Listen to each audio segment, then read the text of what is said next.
Social media ప్రభావంతో కన్ను మిన్ను కానరావడం లేదు. డ్రగ్స్ మత్తులో ఏం చేస్తున్నారో తెలియని స్థితిలోకి జారుకొని నేరాలకు పాల్పడుతున్నారు యువకులు. ముఖ్యంగా మైనర్ బాలికలు లక్ష్యంగా జరుగుతున్న అఘాయిత్యాలు ఆందోళన కలిగిస్తున్నాయి. ఎన్టీఆర్ జిల్లాలో తాజాగా జరిగిన ఈ 2 ఘటనలు సమాజంలోని పరిస్థితులకు అద్దం పడుతున్నాయి. డ్రగ్స్ కు బానిసలవుతున్నారు. సోషల్ మీడియాలో వీడియోలతో వావి వరసలు మరిచిపోతున్నారు. ఏం చేస్తున్నారో తెలియని స్థితిలో నేరాలకు పాల్పడుతున్నారు యువత. ఎన్టీఆర్ జిల్లా కొండూరులో డ్రగ్స్ మత్తులో వరుసకు చెల్లెలైన మైనర్ బాలికపై అత్యాచార యత్నం చేశాడు ఓ యువకుడు. కొండూరు మండలం రామచంద్రాపురానికి చెందిన వంశీకృష్ణ వరుసకు చెల్లెల్ని లైంగికంగా వేధించాడు.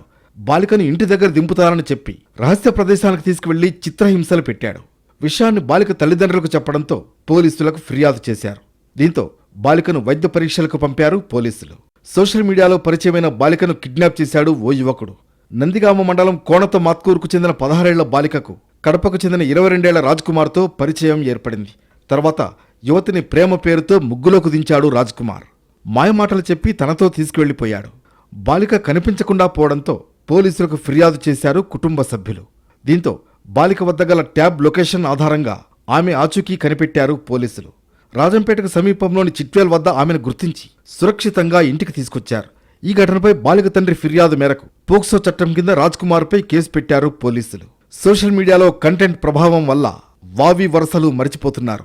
డ్రగ్స్ ప్రభావం వల్ల కన్ను మిన్ను కానరాకుండా నేరాలకు పాల్పడుతున్నారు యువకులు.